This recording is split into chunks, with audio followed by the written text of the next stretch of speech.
It's Taste of Country Nights with Evan Paul on demand, season 2, episode 16 with Ann Wilson.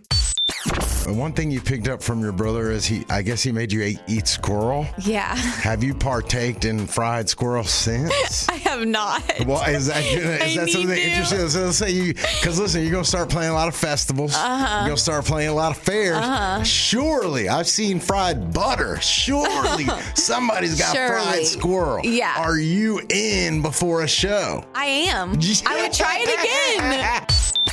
A good time was had by all in this interview with Ann Wilson, and we also got really serious. She's dealt with some trauma in her life that comes out in her music. Matter of fact, you're going to find out she didn't really start singing until later on in life during a certain traumatic event that unfolded. We'll get into that more in this episode.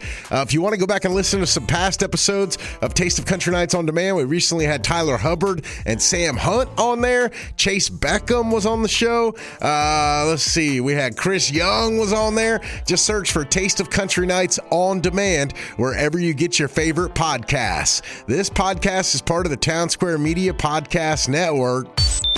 Evan Paul here hanging out with Ann Wilson, who not many people can say your first headlining tour sold out before you even played a show. Yeah. How crazy. does that feel? Amazing. I'm so thankful. How do it was so cool. Match the energy of that moving forward, though? I know. Is it pressure? A little bit. I try not to let it be, but it definitely was like such a quick sellout for the first tour.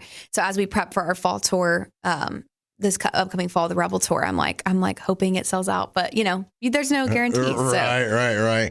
And you're hopping over into country music from the Christian or non-secular, right? Yeah, Christian music. Okay. Johnny Cash, Dolly Parton are among your influences. What did they influence you per se? What did you grab from them? There's like the music of it, like the sonic sound of it. I feel like I love the way that like Johnny Cash, his songs were produced. They're very like, you can hear the instruments. It's like the way that they were produced is so different, I feel like, than how music is now. So one of the ways that I kind of took from him was as I went into like starting to write songs, but specifically producing the songs, was I was really like hands-on with my producers for both of my records, just like working with them on, let's make the instruments sound just a little bit more like rustic and raw. Like you can hear it. And like if you're listening in your car or on your phone, you can hear like each instrument instead of it just being like all stacked together. And same with Dolly. I think it was just like back in the day, like music was produced a little bit different than it is now. And I feel like it just was better back then, like in the way that it was produced. Dude, I was just on a road trip with my family, my 4-year-old, and Ring of Fire came on. She loves that song. That's cute. Maybe it makes sense, though, because of the instruments like you're saying. That's okay. What's that called? Sonic? Yeah, sonically? like this, like the sounds. Okay. You have a song on the Christian charts, nominated for a Grammy, now a song on country radio. What are the similarities and the differences in the two genres? Similarities, I would say, God is definitely a part of country music. It always has been, like the faith and the family.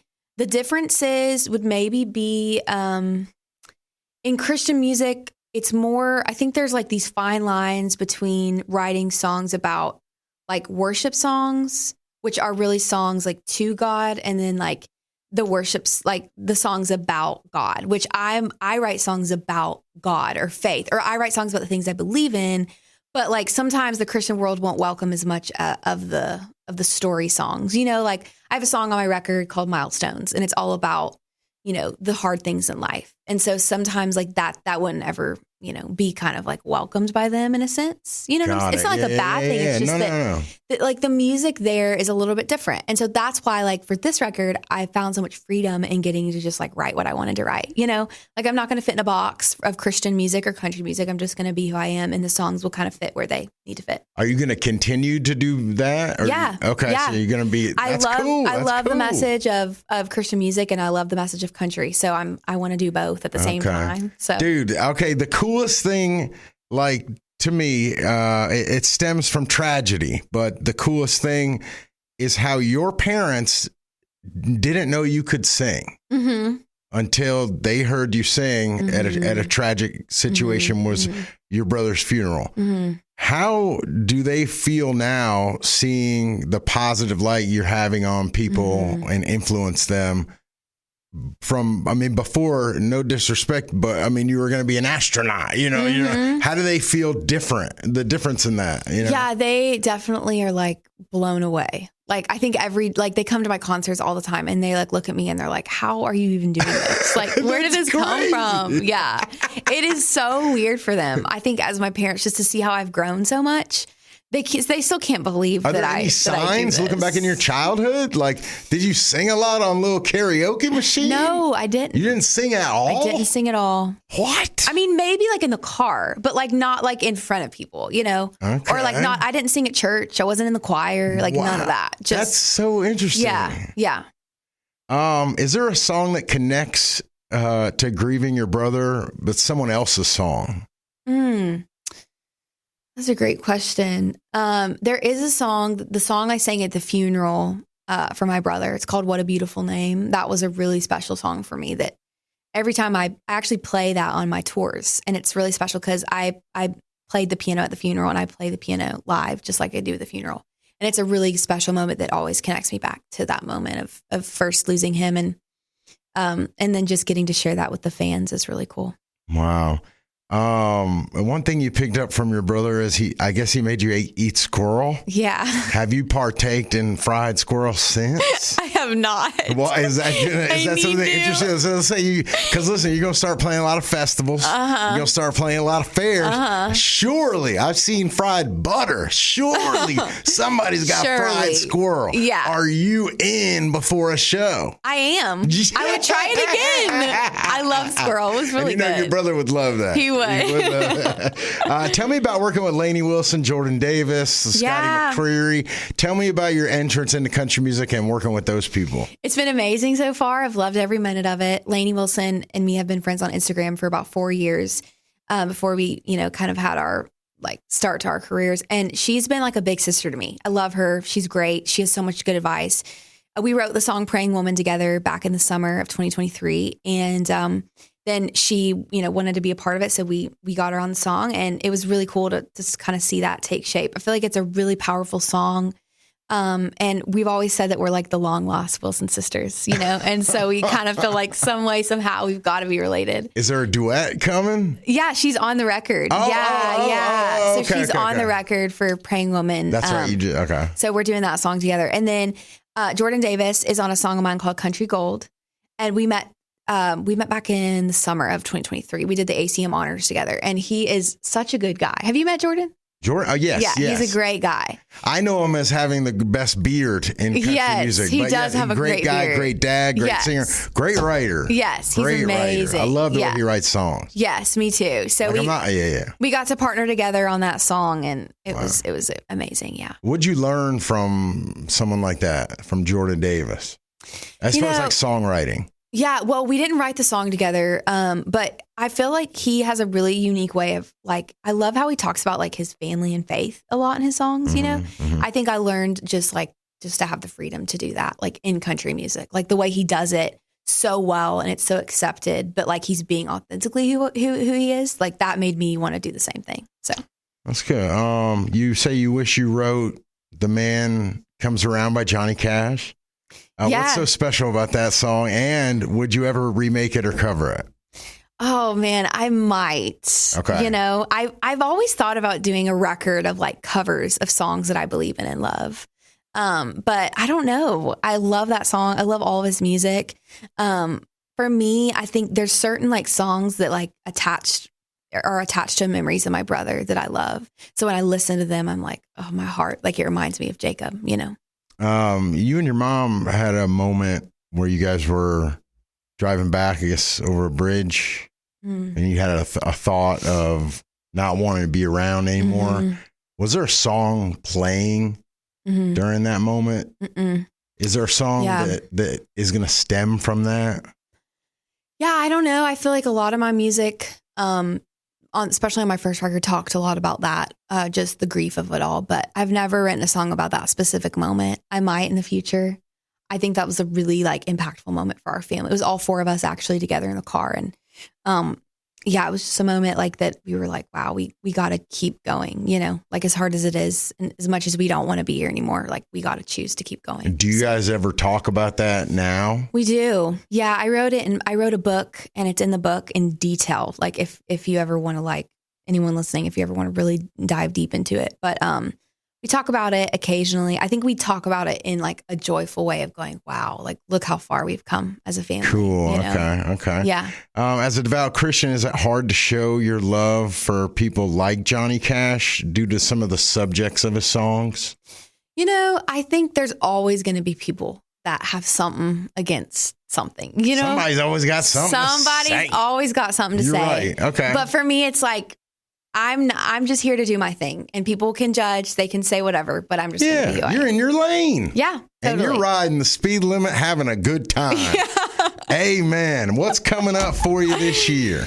Well, I'm going on tour, on my headlining tour, the Rebel Tour, and I'm so excited. So I cannot wait. I've got a couple artists I'm bringing out on the tour, and it's going to be just so much fun. It's going to be awesome. What about in your personal life? Give us some details.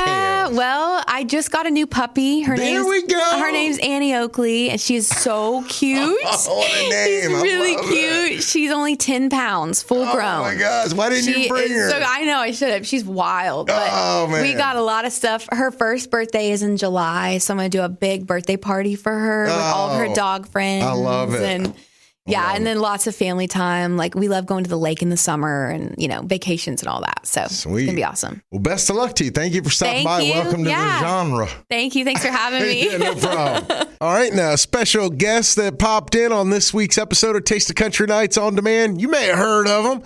Luke Bryan. A little special bonus here on this podcast. Tell me the new song. Tell me about the story of the new song, Love You, Miss You, Mean It. Love You, Miss You, Mean It. It's a new single, and it's one of those titles that you hear and you're like, man, how has that not been written, that title? Because it's certainly a phrase that's kind of been out there in the world where people say that. And I think I just love the story of the song, how they interweave kind of the story of these two people and how they're high school sweethearts and the typical breakup during college and then get back together. So the song really speaks to me and a lot of things that I dealt with at that time in my life. And I love having it out there. It's certainly feel like it's going to be a big old hit. You broke up with your wife a couple of times or not? Well, we were actually in college. We dated a little bit in college and then broke up as I was graduating, and she had, a couple more years to go. And then we broke up for like 5.5 years. So got back together, and the rest is history. Anything you can say about upcoming album, maybe collaborations or anything? I've been in the studio a lot, probably got 12, 15 songs that I've recorded. Doing some, maybe, I think we're putting out an EP maybe in November.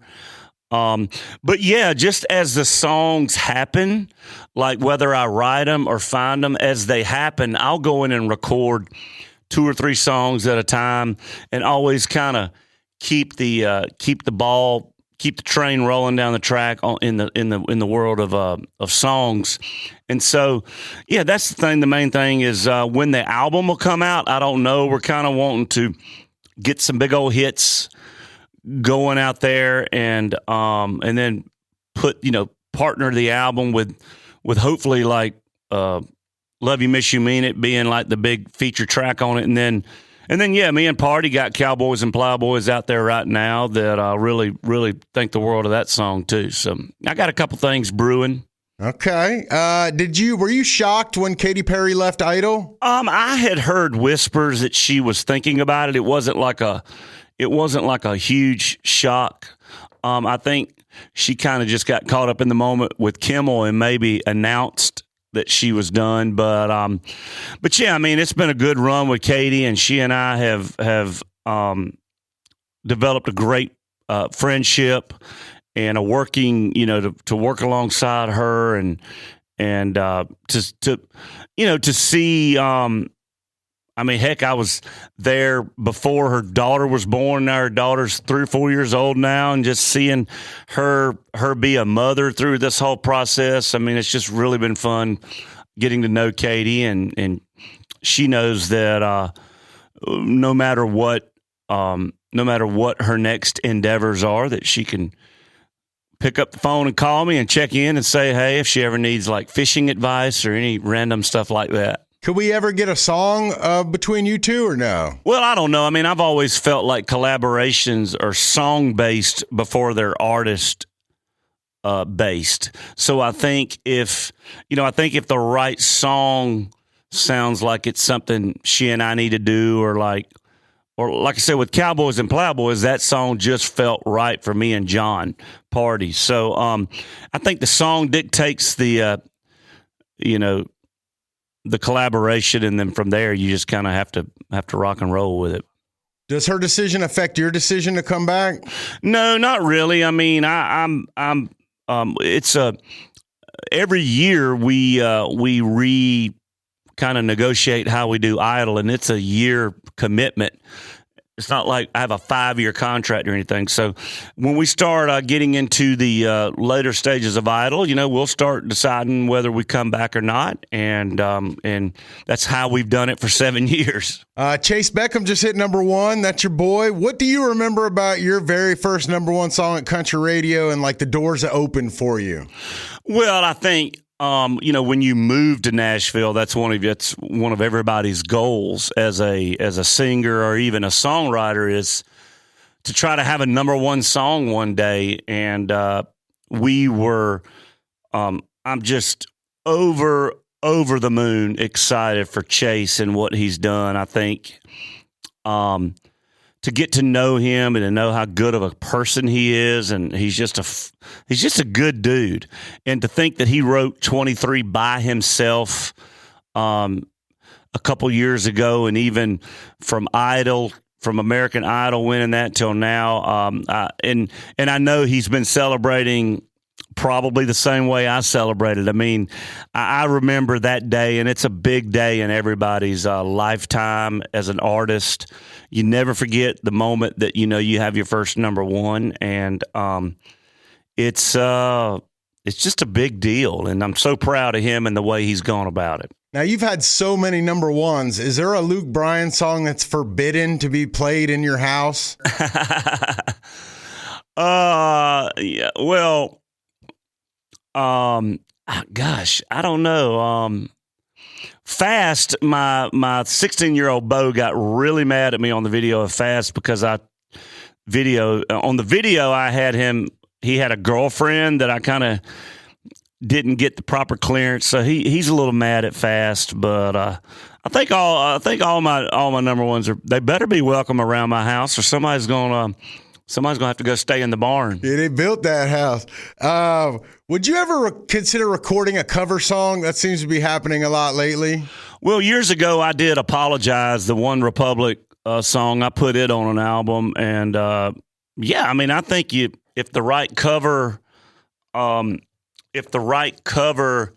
speaks, if it speaks to you, yeah. I mean, I think I've got 1 or 2 that maybe down the road I might look at. Some old Conway Twitty songs I've always wanted to redo. I actually have a collaboration out right now of a cover with 2 other artists that hasn't been released. Don't ask me because I'm not going to spoil it. But so yeah, I'll cover something as long as it feels right and it feels something. If it feels like if it feels right, that stuff's fun to do. Okay, we were just watching Loretta Lynn's granddaughter's performance on Idol. How hard is it for you to be objective when a country singer auditions, or when it's a family of an artist that you knew or respected? Well, I think at the end of the day, we have to be honest because America's watching, and I think if we start sending people through just because they have a connection with any form of music, or there's somebody famous, if we start sending people through that don't seem like they're worthy of it, I think that America will call us out on that. So I think the bottom line with us is they got to be talented. They got to have the goods, and obviously Emmy's got the goods, and she's she's had great performances. She's had some that she didn't shine maybe as brightly on others, but at the end of it, she's still doing really, really well in the competition, and certainly, I think her family's having a great time with it, and I'm sure her grandmother is proud. And yeah, I mean, to be able to say your grandmother's Loretta Lynn, I mean, that certainly gets the room's attention. Well, dude, thanks a lot for taking time, man. Love the new song. Thank you. Thanks for having us. Let us bring in Billy Dukes from behind the camera to talk about these interviews here. This Ann Wilson interview was new to me because I didn't really help you prep for it at all. I wasn't here for the filming of it. So I was kind of watching this and listening to it for the first time, almost as like a reader or a viewer, or someone listening to the show here would. Okay. As well. And man, what an epiphany this woman is. Her music is solid. Yeah. Her story is really, really touching. And she was just a really good interview. Dude, I cannot believe that her own parents never heard her sing until the unfortunate event where she had to sing at her brother's funeral. But the fact that that talent lived within her, as parent, you're a parent. Like, how do you not know that about your own child? Right. Like, I know my kids can't sing already, and they're quite a bit younger. Yeah. Timeline here on Ann Wilson. So I think she's 22, 23, 24. She's pretty young 20s, right? Mm-hmm. And it was 2017, I believe, when her older brother, I think his name was Jacob. Okay. If I'm not mistaken. And I should probably check that to make sure that's right. But he was killed in a car crash. So she would have been teenager? Yeah. 15? Late teen. Yeah. 16, somewhere in there? Yeah, Jacob is the right name. And that part about her and her mom talking about suicide as they came back from an event together, like that conversation is bananas to me. Like, and I don't say that with any sort of judgment, but they were at that point where together they agreed, let's end it all. Like, dude, wow. I was like, I didn't know how much she would have wanted to talk about it, but right. It's one of those where like the story was out there. So, but like, I wanted to know, the one thing I wanted to know about that, she kind of like shut it down real quick, and not shut it down, but I wanted to know if there was a particular song on the radio. A lot of times you can think back to, oh man, right before I got in this car crash, Moni was playing, So I wanted to know if there was something, because like there's two sides of this. A, what if like My Humps was playing? Right. By Black Eyed Peas or something like that. Or B, what if like Brad Paisley, Whiskey Lullaby, something like that was playing. So that's why I wanted to know that.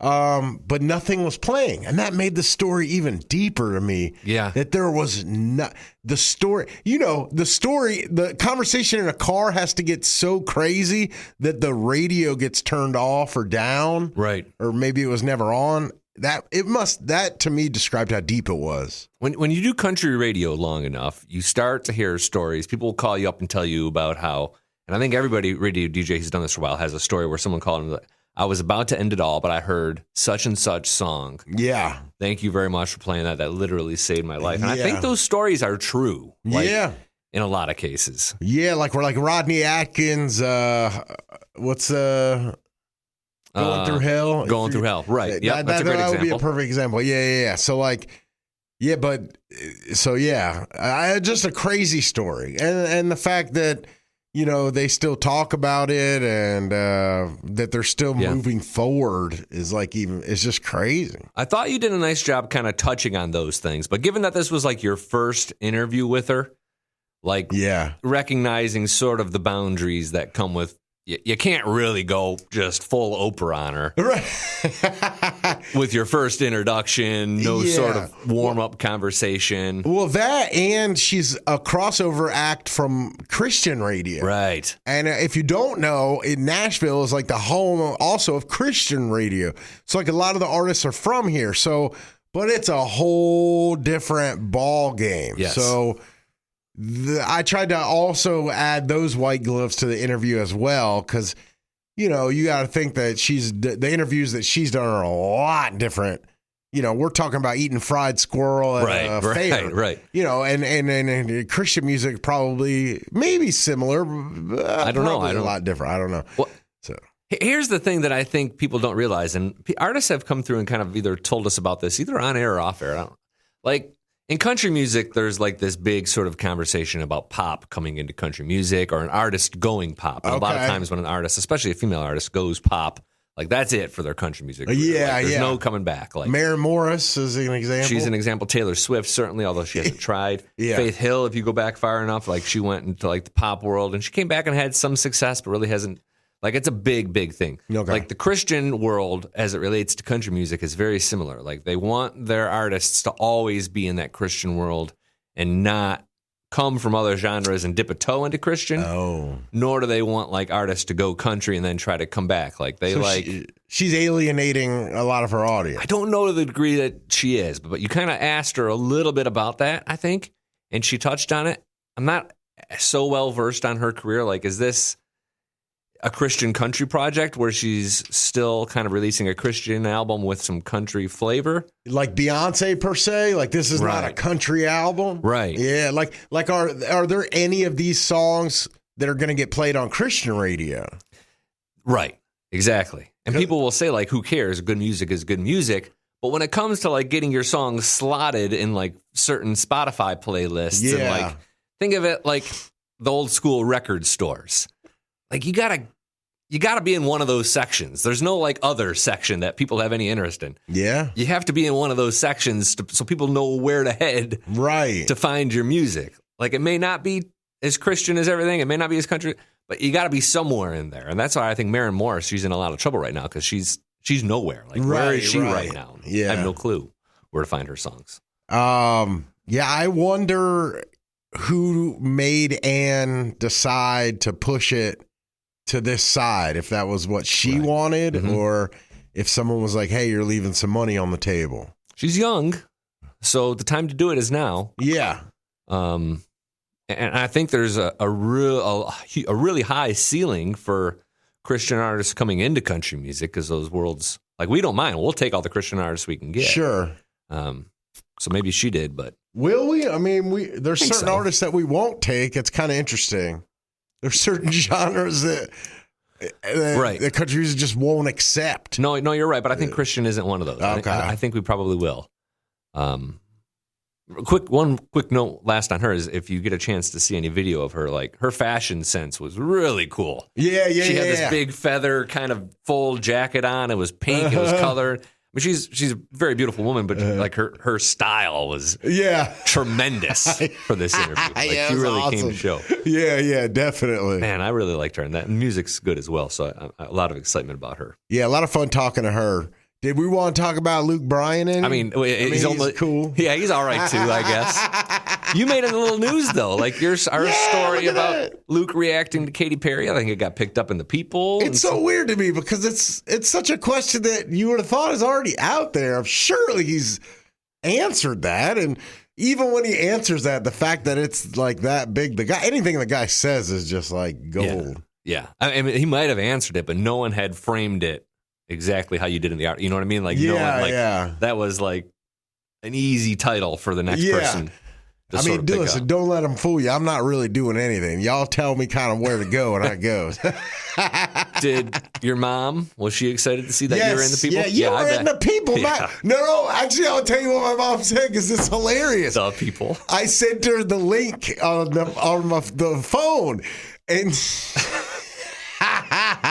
she goes, I subscribe to People. When it comes in the mail, I'll save it for you. And I wanted to be like, it's probably two separate publications. Yeah. They publish a lot of links all day. Every link doesn't get printed, but that's what my mom said. I'll save it for you and send it to you. I subscribe. She's going to be disappointed. Yeah, I don't think that's making the pages. I know. I'm hopefully she just forgets about it. Also love that your mom still subscribes to People. Right? Always quality toilet reading over there, man. Luke was good, though. we got a lot of leeway in terms of what we could ask him about Idol and the new song. And sometimes it feels like we're on the end of a long day of interviews with him, and he's tired. He was on point with all of his questions here. Yeah. And a lot of times, at least for me, like I usually end up getting him at an award show, and they're always like 4 minutes, or 2 minutes, and don't say that. It's always a very quick. And this time he had some meat, I loved the dad moment too when you asked him the song that's forbidden in his house, and he's like, my song's built this house. I don't think he wanted to say it. Yeah. He was like, They better. And Sam Hunt recently said that as well in a past episode last week, I think. Yeah, right. Where he was kind of like, "I'm not sleeping on the couch." So there's some controversial statements there. That Sleep Number mattress that you're sleeping on. Yeah, my song's bought that. Right. So we're gonna go ahead and turn this up to 11. They don't want to say it, but I'll say it for them. Hey, all good.